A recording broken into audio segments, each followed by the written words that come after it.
Hello everybody, Moarhammer here, and I've got another battle report for you. This is Game 4 from the Age of Sigmar Grand Tournament Heat 3, and it's my Demons of Tzeentch against Blades of Khorne, which is really cool. I haven't played these guys in a competitive environment yet at 2,000 points, so I was really excited about that because I can get back to my corner at some point. So, here is a picture of deployment. And starting on my left, I've got my Herald and Chariot, Pink Horrors, Exalted Flamer, my Gaunt Summoner, another unit of 10 Pink Horrors, then behind them my Screamers, the Blue Scribes, and then I've got my Lord of Change, and on the far right, another unit of Pink Horrors. I've also got my Burning Chariot on the right of them. I couldn't quite get them in the picture, so sorry about that. I spread out my units quite far across the board. Then, on his side, starting on the far left, behind that building, he's got a unit of 10 Blood Reavers. Then to the right of them, he's got a unit of 5 Blood Warriors and an Aspiring Deathbringer just behind them. Then he's got a unit of 6 Blood Crushers, Skull Crushers, sorry, they're the mortal ones. Then a Lord on Juggernaut. Then behind the Realm Gate, he's got 3 Slaughter Priests and a Blood Secretor. Then he's got another 2 units of 6 Skull Crushers. Oh god. And then he's got a unit of 10 Blood Reavers. So this army was split up into 2 formations. So he's got the Gore Pilgrims, which is the one where they can have an extra range on the banner. And he's got the Brast Stampede. And then he's got one additional model, which is the Aspiring Deathbringer. So everything was split into that. So it's good that he had a 3-drop army, because I have a 2-drop army, and that means I can still dictate who goes first. But this army is very, very scary to me because it's just so much anti-magic. He's got 3 Sword Priests, which can deny spells, unbind spells. He's got 2 of them have the Brazen Rune, and that gives them a 2+ ignore wound save against spells. And then once per game, they can automatically dispel a spell regardless of range. So immediately it allows them to shut down a fairly big magic phase potentially. And the Blood Secretor in the Gore Pilgrims, when he's near to 3 Slaughter Priests, it increases the range of his Banner of Skulls ability to 36, and anything within that has to re-roll successful casting attempts. So that was going to be a bit tricky, just trying to get spells through. And he's in the centre of the board, 12 inches forward. That's covering most of my army.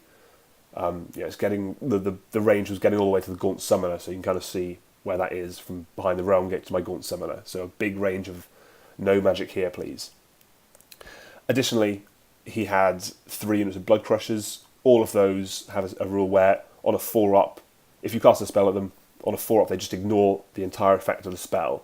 If they fail that, you can still do wounds, but just having a 4-up and not counting that is really, really tough. So very worried about this army. And also it's fast, and there is no way, even with spells, that I'm killing 18 Blood Crushers, let alone 3 Slaughter Priests and anything else he's got to throw at me. So I was very concerned, but the plus side is that I know that Blood and Glory is probably my strongest scenario, both from how much I've played it, and this army just really is good at it. So my entire game plan was go for the scenario. If I can get turn 3, I can win it there if I'm lucky. I need to draw his Blood Crushers forward, I need to kill his Blood Reavers, I need to get around the back and take the scenario. That was my plan. So, it was a sketchy one, but we'll see how it goes. So, because he's got no shooting or any real ranged concern, I gave him the first turn. It was a bit of an R, because if I took the first turn myself, I could go up and I might be able to kill his Blood Secretor without too much issue. But he's still got the Brazen Runes. He can still shut down my magic phase if he wants to, almost entirely. So I didn't want to give him the potential double turn and get nothing back for it. So I gave him the first turn. Plants his banner, does up a couple of buffs with the Slaughter Priests, with his his general. His general was the Mighty Lord of Khorne on Juggernaut. So he comes forward, just a big angry wall of death. So we go into my turn. And I do some swapping. I swap my Lord of Change for the unit Pink Horrors on the right-hand side.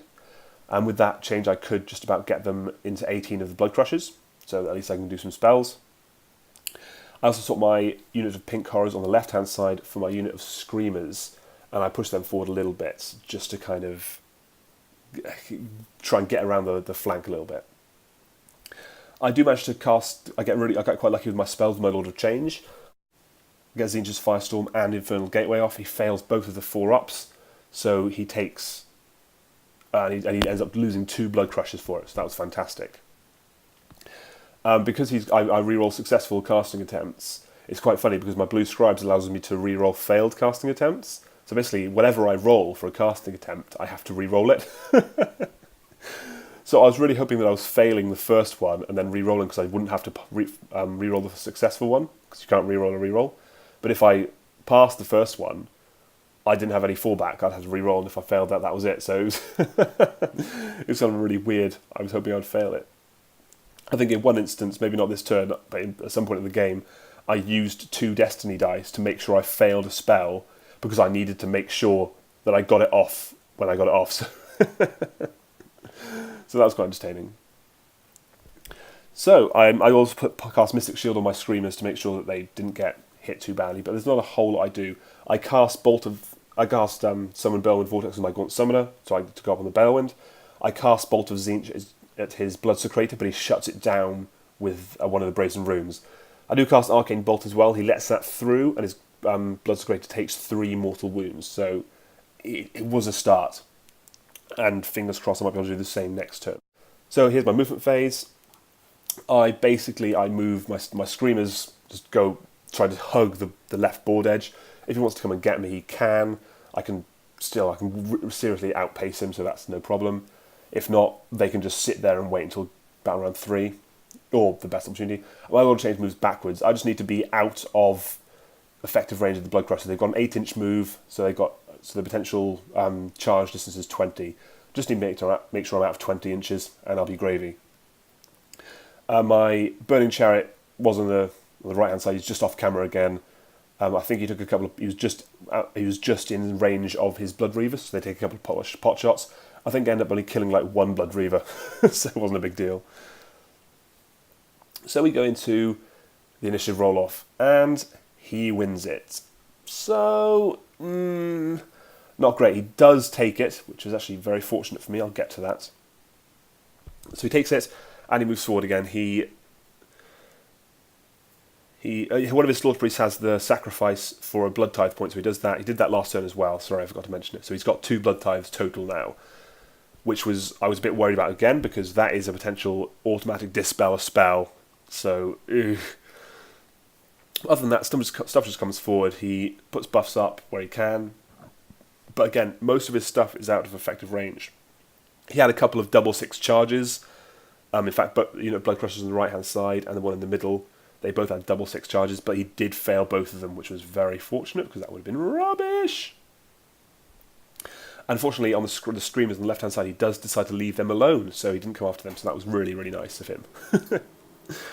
So, we go into my turn.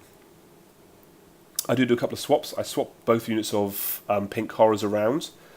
I swap my Burning Chariot for my Lord of Change to try and get within 18 inches of his Blood Crushers, but this time he does shut down my magic. Oh, sorry, no, I'm lying to you.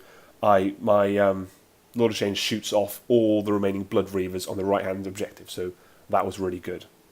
So I also, with my Gaunt Summoner, I cast Bolt of Tzeentch at his Blood Secretor again. He gets rid of the Brazen Rune. So this is the point where I have to absolutely make sure I get Arcane Bolt through.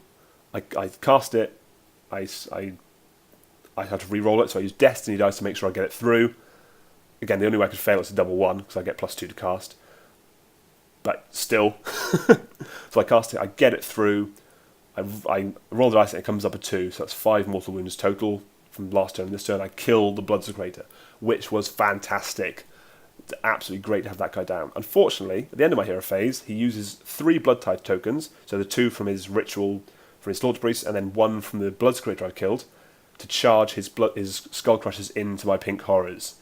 A bit worried about that. But actually, it wasn't the worst thing in the world, because I had a bit of a plan here. So, on the right-hand side, his Blood Crushers were all sitting there. I wanted to charge in my Pink Horrors. So, in my movement phase, I move some stuff around. My Lord of Change goes as far, he runs as far to the back corner as possible. Same with the Screamers on the back left-hand corner. And then everything else kind of just sits around the middle. I put both units of Pink Horrors into his Blood Crushers. So the ones on the left were already in there because he charged me. And unfortunately, he failed his roll to do mortal wounds on the charge, so that was that was good. Well, it didn't really make a difference, but that was still good. On the right-hand side, I charged my unit of Pink Horrors into both units of Skull Crushers. I know I was dead. It's all part of the plan. Don't worry. So, in the combat phase, he fights and he kills both units of Pink Horrors with his Skull Crushers, sorry. And I split them both into Blue Horrors. Now, remember, this is the bottom of turn 2. This is kind of me safe-proofing in case I didn't win the initiative. If I won the initiative roll here, I could jump my Lord of Change onto the objective on the top right. I could jump my Screamers onto the objective on the top left.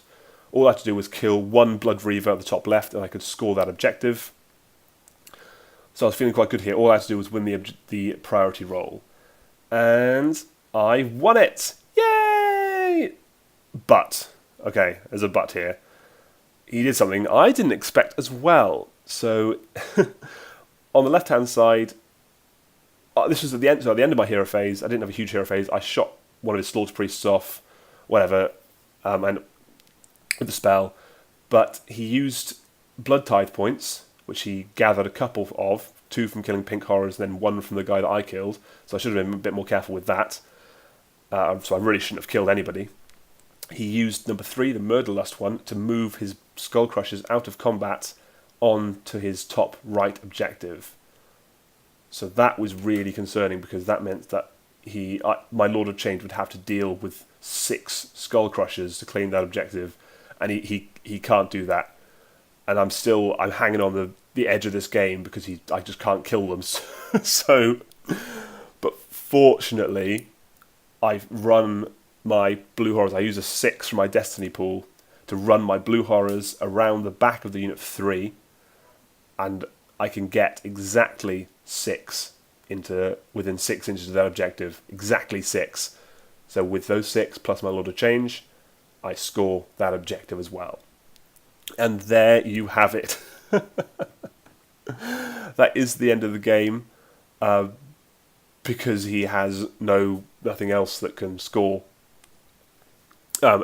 me on those objectives. So, that was such a stressful game because at the end of turn 1, I could see that I could win the game this way.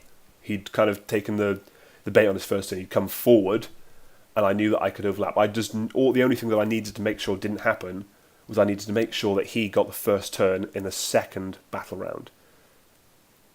And he did. So he went first, I went second, then he won it. If he gave the second turn to me, I would have been in big trouble because in this mission you need the double turn going from 2 to 3. And then you can win the game. And that's exactly what I did. It was very close. I didn't see that final move with the Murder Lust. I really have to be careful about that. I should have just not shot anything. I could see that he had sort of 2 Blood Tithe points. I should have just left it at that, not shot anything, done my movement, sat where I was, and it would have been absolutely gravy. So yeah, that was a very, very close call. A mistake that I will not be making again. So there you go. That's another victory for the teams of Tzeentch, which is putting me in very, very good stead. That's 1 major loss and 3 major victories. So I'm being catapulted all the way up the tables now. So there you have it. Thanks very much for watching, and I'll get back to you with the final game, Game 5 of South of the Age of Sigmar Grand Tournament Heat 3. Alright, see you guys.